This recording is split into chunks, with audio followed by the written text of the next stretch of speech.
Hello friends, my name is Jyoti Sisodia. आज फिर से मेरी वीडियो में आप सभी का स्वागत है, जिसका नाम है लेट्स अंडरस्टैंड। तो आज हम हिस्ट्री का फर्स्ट चैप्टर पढ़ेंगे, 12th क्लास की हिस्ट्री का। जो चैप्टर का नाम है ब्रिक्स, बीट्स एंड बोन्स। इसकी समरी करेंगे हम, ठीक है। तो सबसे पहले टॉपिक पे आने से पहले हम कुछ सोर्सेज की चर्चा कर लेते हैं, उनके बारे में जान लेते हैं कि हिस्ट्री सोर्सेज कहाँ से आए हैं, मतलब हमें कौन कौन से सोर्सेज हैं जिससे हमें हिस्ट्री के बारे में पता चलता है, ठीक है। तो सोर्सेज जो हैं वो हमारे दो टाइप्स के हैं। पहला है आर्कियोलॉजिकल सोर्स, ठीक है।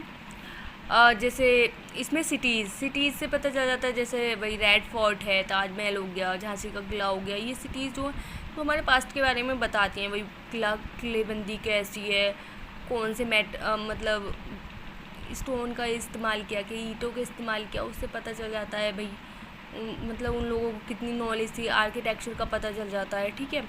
कॉइन्स से भी पता चल जाता है भाई ये किस राजा ने चलवाया था। जैसे कोई राजा अपना नाम गुदवा देता था, ठीक है। कोई मतलब वहाँ कॉइन से पता चल जाता है कि सिक्कों को किस नाम से, जैसे हमारे यहाँ रुपया है भाई, टका पका, ऐसे ये चीज़ें चलती थी। और कॉइन से एक और चीज़ पता चलती है कि कॉइन से मतलब हमें ये पता चल जाता है कि उस टाइम के लोगों को किस चीज़ की नॉलेज थी। जैसे मेटल की भी नॉलेज हो गई थी। जब मेटल की नॉलेज हुई तभी तो कॉइन का एडवांसमेंट हुआ। फिर कॉइन्स जो हैं, कॉइन्स जिन लोगों ने कॉइन्स चलाए हैं, जैसे कुछ राजाओं ने तो सोने के सिक्के, किसी ने चांदी के सिक्के, तो उससे पता चल जाता है कि इकोनॉमिक कंडीशन कैसी है। भाई सोने के सिक्के हर कोई जारी थोड़ी ना कर सकता है, जिसके पास है वही तो कर सकता है ना। इससे पता चल जाता है कि साम्राज्य जो डायनेस्टी है वो कितनी रिच है, ठीक है। और कॉइन्स जारी करना एक ये हो जाता है कि उसके पास मेटल की जानकारी हो गई है, फिर हमारा इकोनॉमिक एडवांसमेंट हो गया है। पहले क्या था कि बार्टर सिस्टम चलता था। आप सभी लोग जानते होंगे बार्टर सिस्टम क्या होता है, कि जब कॉइन्स नहीं थे तो बार्टर सिस्टम चलता था। जैसे कि हमने कोई चीज़ जैसे हमारे पास अनाज है, ठीक है। हम आपको अनाज दे रहे हैं, आप हमें दालें दे दो, तो ये बार्टर सिस्टम हो जाता है। जो चीज़ के बदले चीज़ मिल जाती है, जिसमें मनी का कोई काम नहीं होता, वो होता है बार्टर सिस्टम, ठीक है। सेकंड आते हैं इंस्क्रिप्शंस जो होते हैं वो मेटल और स्टोन पे मिले हैं हमें। इंस्क्रिप्शन होता है जो गुदाई करके लिखा जाता है, उसे इंस्क्रिप्शंस बोलते हैं। और मेटल और स्टोन पे लिखे जाते हैं, इनसे भी हमें हिस्ट्री के बारे में पता चलता है। फिर जैसे कोई द्वार बना है, जैसे फतेहपुर सीकरी में जो गेट है कि अकबर ने बनवाया है, ठीक है। ताजमहल है, तो ये इंस्क्रिप्शन जैसे गुदवा देते हैं कि भाई ये इस राजा ने बनवाया है, तो वो इंस्क्रिप्शन से पता चलता है। मॉन्यूमेंट्स, भाई टेम्पल, स्तूपा, जैसे सांची स्तूप है भोपाल में, उससे पता चल जाता है हिस्ट्री हमें, ठीक है। फिर आते हैं स्कल्पचर्स, पिलर्स, इनसे भी हमें हिस्ट्री के बारे में पता चलता है। केव्स भी बहुत सारी मिली हैं, जिससे हमें पता चलता है उसमें पेंटिंग्स है, गुदाई है, सब कुछ। इंस्क्रिप्शंस भी हैं उसमें, तो उनसे भी हमें हिस्ट्री के बारे में पता चलता है।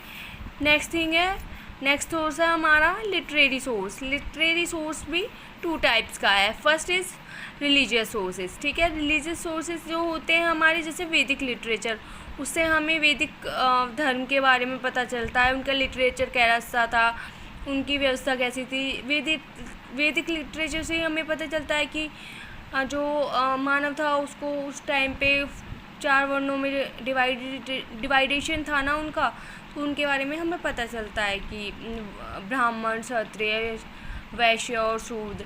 और वहाँ पे जैसे कि बच्चे गुरुकुल में पढ़ते थे, वहाँ की एजुकेशन सिस्टम कैसा था, सब कुछ। जैसे बुद्धिस्ट लिटरेचर से इसमें भी जैसे 3 वो हैं इसके बुक हैं, जैसे वो अभिधम पिटक, सूत पिटक, विनय पिटक, इसके बारे में भी हम आगे पढ़ेंगे। जैनिज़्म, इन्होंने भी अंग करके एक लेख लिखा है, उससे हमें पता चलता है, ठीक है। फिर है सेकुलर लिटरेचर में है जैसे ऑथर्स कोर्ट, जैसे राजे रजवाड़े। राजस्थान में आप जाओगे, जैसे एक डायनेस्टी के लिए पूरे के लिए एक वो फिक्स होता था कि ये हमारे राज्य कवि हैं, ये हमारे राज्य लेखक हैं, तो वो बार्ड बार्ड जो है जैसे फिक्स कर देते हैं। जैसे मगधा, जो चंद्रगुप्त मौर्य की राजधानी थी ना मगध, तो उसमें मगधा उसको उपाधि दे दी गई थी कि ये हमारे मगधा, मतलब जैसे कभी ना बोल के मगधा बोल दो, ठीक है। किंग्स बायोग्राफी, जैसे हर्षवर्धन की हर्षचरिता नामक किताब लिखी गई है, उसमें हर्षवर्धन के बारे में बताया गया कि जो लोग अपनी बायोग्राफी, अपने मतलब जो लड़ाइयाँ लड़ी अपना गुणगान करते थे, तो वो बायोग्राफीज़, ठीक है। उसके बाद हम आते हैं फॉरेन जो राइटर्स आए हैं, इंडिया विज़िट करने जो आए, उनसे भी हमें इंडियन हिस्ट्री पता चलती है। उनका भी मेन रोल है, इम्पोर्टेंट रोल है इंडियन हिस्ट्री को इवॉल्व करने में, उसको लिखने में, ठीक है।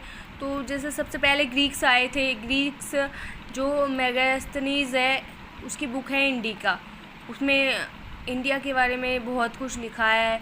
वो मतलब पूरी इंडिया घूमा उसने, मतलब यहाँ का इकोनॉमिक कंडीशन कैसी है, पॉलिटिकल कंडीशन कैसी है, यहाँ के रूल कैसे हैं, यहाँ की कल्चर कैसा है, ट्रेडिशन कैसा है, सब पे लिखा हुआ है, ठीक है। तो ये पाटलिपुत्र में रुका था, ठीक है। ये चंद्रगुप्त मौर्य के साम्राज्य में, ठीक है। सेकुलर लिटरेचर क्या है, इसके बारे में हम चर्चा करते हैं, ठीक है। Secular literature not directly related to any religion, मतलब सेकुलर लिटरेचर मतलब ऐसा लिटरेचर जो किसी भी लिटरेचर से संबंधित नहीं है, ठीक है। वो एकदम सेकुलर है, अलग, जैसे बोलते हैं ना निरपेक्ष भाव जो होता है, उस टाइप का जो लिटरेचर होता है। एक तो रिलीजन हो गया, जैसे वैदिक लिटरेचर हो गया, तो वो हिंदू सनातन धर्म से हो गया, बुद्धिस्ट हो गया वो बौद्ध धर्म से हो गया, जैनिज़्म हो गया वो जैन धर्म से हो गया, और ये जो कुरान वगैरह है ये मुस्लिम धर्म से हो गई। तो सेकुलर जो होता है वो सब धर्मों से नहीं होता, वो धर्मनिरपेक्ष होता है, ठीक है। जैसे हर्षचरिता वॉज रिटन बाय बाण भट्ट, ये बाण भट्ट के द्वारा लिखी गई थी हर्षचरिता, जो हर्षवर्धन जो राजा रहे हैं उनके बारे में है ये, ठीक है। इसकी लैंग्वेज जो थी वो संस्कृत थी। इसमें जो है इवेंट्स, जो कोई इवेंट्स हुए हैं वो लिखे हुए हैं, पॉलिटिकल इकोनॉमिक कंडीशंस, एडमिनिस्ट्रेशंस, ठीक है, ये सब उसमें हर्षचरिता में लिखा गया है, ठीक है। आगे आते हैं कॉइन्स जो है ये भी हिस्ट्री का एक सोर्स है। वो सोर्स कैसे है कि जब कॉइन्स का जब कॉइन्स आए तो लोगों को जो है सबसे पहले इसके बारे में इंट्रोडक्शन हो गया, भाई कॉइन्स हैं चल रहे हैं, तो उनको नॉलेज हो गई कॉइन्स की, ठीक है, वैल्यू पता चल गई। फिर हमारा जो एडवांसमेंट हो गया इकोनॉमिक का, ठीक है, भाई करेंसी चल गई, पहले बार्टर सिस्टम चलता था, ठीक है। अब लोगों को नॉलेज हो गई मेटल की, ठीक है, मेटलर्जी, ठीक है, बेस्ड ऑन सोर्सेज, ठीक है, बेस्ड ऑन सोर्सेज हम करते हैं, बेस्ड ऑन सोर्सेज, जैसे कि ये क्रोनोलॉजिकल हुआ, इवेंट्स, चेंज, डायनेस्टी, मतलब भाई कौन कौन सी डायनेस्टी आई, क्रोनोलॉजिकल चलता आ रहा है, ठीक है। अब ये देखिए टाइमलाइन है जो आपकी बुक में ही दी गई है, तो आप इस टाइमलाइन को एक बार देख लेंगे। जो मेजर पीरियड्स हैं अर्ली इंडियन आर्कियोलॉजिकल, तो 2 million BP, lower palaeolithic age, ठीक है।